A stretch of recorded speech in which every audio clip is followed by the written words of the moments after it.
E20 fuel, that's the new buzzword in India. Hello and welcome to tonight's headlines. The government proudly announced that petrol pumps across the country will start offering E20, a blend of 20% ethanol and 80% petrol. On paper, it looks like a win-win. Cleaner fuel, less dependence on the crude oil imports, support for farmers, and big savings for the government. But here's the problem. For the common man, for vehicle owners like you and me, E20 is not just an experiment, it's being forced on us. And the truth is, your vehicle, your engine, and even your pocket may end up paying the price. So what exactly is E20 fuel? Ethanol is an alcohol made mostly from crops like sugarcane and corn. Now this, when mixed with petrol, it's supposed to reduce carbon emissions. Countries like Brazil and the US have been blending ethanol for years, with Brazil even running cars on E85. That is 85% of ethanol. But here's the catch. Brazil spent decades redesigning engines and fuel systems before going all in. While here in India, we are rushing into E20 when most of our vehicles aren't even ready for it. Now let me break it down. How exactly does E20 damages vehicles? First, engine compatibility. If your car or your two-wheeler was made before 2023, chances are that it's not designed for E20. Ethanol attracts water and causes corrosion inside the fuel tank, pipes and injectors. Over the time, this means rust, blockages and increased wear and tear. Second, the mileage. Now, studies show that ethanol has lower energy content than petrol. So with E20, you can expect your mileage to drop by at least 2 to 5%. That means more trips to the petrol pump, more money spent, and zero savings. Third, maintenance costs. Now, mechanics are already warning that vehicles running on E20 will need more frequent servicing, replacement of parts like rubber seals, fuel pumps, and injectors. And none of this is cheap. Come on. Now let's step back and ask, if this is so problematic, then why is the government pushing E20 so aggressively? The answer lies in economics and politics. India, it imports over 85% of its crude oil needs. Every year, billions of dollars flow out of the country just to keep our vehicles running. By blending ethanol, the government can cut imports and save foreign exchange. They also get to showcase it as a green initiative, proof that India is fighting climate change. And of course, ethanol production boosts sugarcane farmers, especially, in states like Maharashtra, Uttar Pradesh, where sugar politics decides election. Come on. But here's the hypocrisy. While the government talks about environmental benefits, nobody mentions the water crisis. Now, sugarcane is one of the most water-intensive crops. Producing ethanol on large scale means diverting water from food crops to fuel crops. It means higher prices on food items in the long run. We're talking about like 10 years from now. It worsens India's already stressed groundwater situation. In simple words, we're burning food to run cars. Now let's look at how other countries are doing it. The US typically uses E10, that's 10% ethanol. Only in some flex fuel vehicles do they use E85. Brazil, as I said, is the world leader in ethanol blending. But it took them 40 years to build that ecosystem. Just imagine, 40 years in Brazil.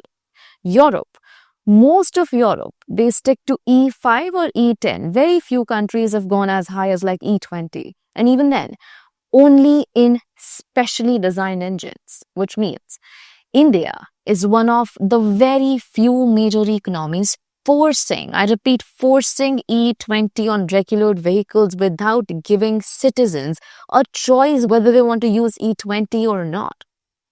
And that brings us to the most controversial part, the politics of ethanol. Who really benefits? Farmers? Yes, to some extent, which is good. But also big sugar mill owners and ethanol producers. And one of them that keeps coming up is none other than Nitin Gadkari, the Union Minister of Road Transport and Highways. Gadkari has long been a vocal supporter of ethanol. But here's what is rarely discussed. He has direct business interests in the sector. His Purti group, based in Nagpur, runs sugar mills and ethanol plants in Vidarbha, Bhandara and Gondia. Over the years, media investigations have shown that his companies stand to gain when ethanol demand rises. So when you see Gadkari passionately promoting E20, remember that it's not just about saving the planet, it's also about sweetening the deal of sugar barons, including himself. Now think about the ordinary citizen. You buy a vehicle with your hard-earned money. You maintain it. You pay insurance. You pay road tax. You pay ever-increasing petrol prices. And now you're told that, sorry, your vehicle is not fully compatible with the new fuel. But you have no choice. The government didn't ask if you wanted E20. They just imposed it. And when your engine struggles or your mileage drops, the cost is on you. So let's be very clear. The government is not reducing petrol prices because ethanol is cheaper. No, you are still paying full petrol prices while the government saves money on imports. That's the double game. They market it as environmental move. Real beneficiaries are the sugar mill owners. Let's just visualize this. Imagine a family in Vadodara or Nagpur that just bought a two-wheeler on EMI. They're already struggling with rising petrol costs. Now they have E20, their mileage drops, they end up spending more every month. On top of that, in a year or two, their bike starts having fuel system issues. Repairs cost 1,000. Who is going to compensate them? No one. And while this happens, sugar factories in Maharashtra, they churn out ethanol. Farmers in cane growing belts are lured into planting more cane instead of food crops. The water table dips further. The minister who promotes ethanol is also a businessman on ethanol. This is where the bigger question arises. Should a government policy that affects every citizen's wallet and every vehicle on the road be designed around the business interests of a few? Or should it be tested? Should it be debated and then introduced only when infrastructure and vehicle compatibility are ready? The truth is, India rushed into E20 without a proper roadmap. Automobile companies warned that vehicles manufactured up after April 2023 are E20 ready. The rest at risk. Yet the rollout happened anyway. Why? Because politically it looks good to say that India has achieved 20% blending ahead of schedule. It's a headline. It's a number to showcase at global climate conferences, but behind that number is a hidden cost borne by millions of Indian consumers. So if we talk numbers, India consumes over 50 million metric tons of petrol every single day as we talk. To meet the E20 target, we need over 1,000 crore liters of ethanol annually. That much ethanol cannot come without massive diversion of sugarcane and food crops. Already, the government is giving subsidies and soft loans to sugar mills to expand ethanol capacity. Guess which companies get those benefits? The same politically connected sugar mills, including Nitin Gadkari's Purti. So, let's sum it up.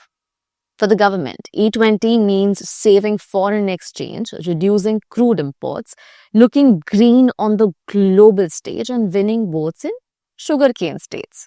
UP, for example. For sugar barons, it means guaranteed business. But for ordinary citizen, it means lower mileage, higher maintenance, no price benefit and food security risk. And of course, let's not forget water shortages. In short, it's a classic case of passing the burden on to people while a select few reap the rewards. So here's tonight's bottom line. Nobody is against cleaner fuels. Nobody is against supporting farmers. But cleaner fuels should not come at the cost of damaging engines, draining wallets, and creating food and water crisis. If Brazil took 40 years, 4 decades to prepare for ethanol, why is India forcing E20 in 4 years? If other countries are careful about blending percentages, why is India experimenting directly on citizens' vehicles? That's the bigger question tonight. The answer lies in politics and profit. And as always, when the government says nation first, it's worth asking, whose nation are they really talking about? With this and a lot more that's coming up, make sure that you stay tuned to the Fact Flash. Good night.